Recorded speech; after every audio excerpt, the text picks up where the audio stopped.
The year was 1949. Mobile, Alabama lay in the humid embrace of the American South. The world was different then, harsher in its divisions, smaller in its opportunities, yet vast in its unspoken potential. In a modest home, under the thick southern air, a boy was born who would someday change the way children played, and the way inventors dreamed. His name was Lonnie George Johnson. The neighborhood where Lonnie grew up was far from wealthy. The streets were uneven, the houses weathered, and many families carried the weight of segregation and economic hardship. Yet inside the young boy burned a spirit that refused to be defined by walls or fences. Lonnie's childhood was not filled with expensive toys or books purchased from glossy store shelves. Instead, it was filled with scraps, the discarded pieces of machinery that others saw as broken, useless, or trash. To Lonnie, these scraps were treasures. They were puzzles waiting to be solved, machines waiting to be reborn. Neighbors remember him as the professor. Even as a child, his reputation was clear. While other boys and girls ran through the dirt lots with games and laughter, Lonnie crouched at his makeshift workbench, a wooden plank balanced on crates, pulling apart radios, rewiring motors, or sketching ideas into a worn notebook. What drove him? It was not ambition in the usual sense. It was curiosity. A hunger to understand how the world worked, why machines functioned the way they did, and how they might function better. In those early years, his home became a kind of laboratory.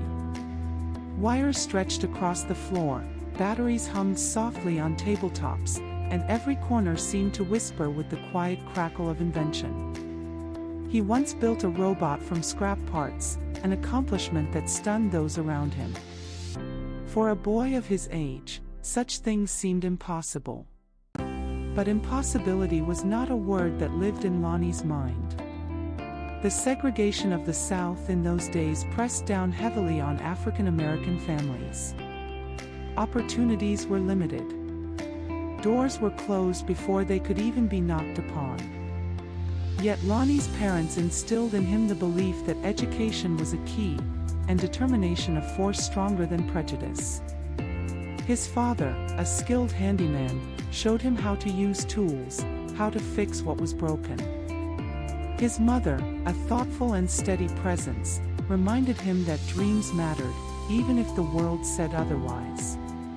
There was a particular summer evening, Lonnie would later recall, when he sat outside watching the sun sink low over Mobile Bay.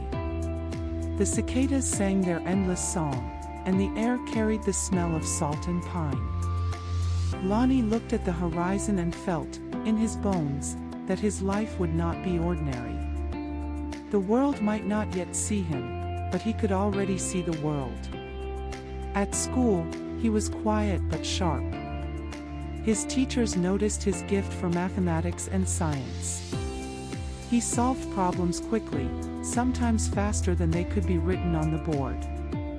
Classmates brought him broken watches and radios, and he returned them repaired, ticking and buzzing back to life.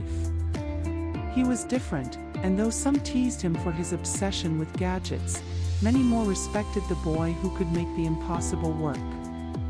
The nickname stuck, the professor. In the evenings, Lonnie's family gathered in their modest living room. The radio crackled with news of the wider world. The space race was beginning to stir, whispers of rockets and satellites reaching toward the heavens. For most children, these broadcasts were distant stories. For Lonnie, they were invitations.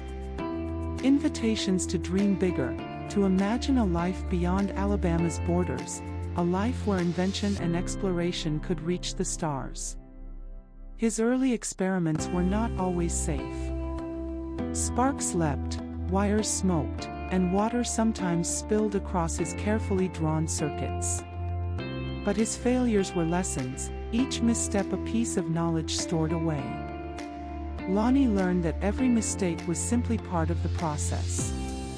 Every broken radio carried a secret waiting to be revealed. And in those long, humid nights, with the crickets singing outside his window, a boy named Lonnie quietly built the foundation of a life that would one day touch millions. He did not yet know that his hands, which wired together scraps of metal and glass, would one day guide spacecraft bound for Jupiter. He did not yet know that the nozzles and pipes he tested would one day become a toy that filled childhood summers with laughter. He only knew that he loved to build, and that he could not stop. In the stillness of his childhood, a truth was already clear: Lonnie Johnson was an inventor.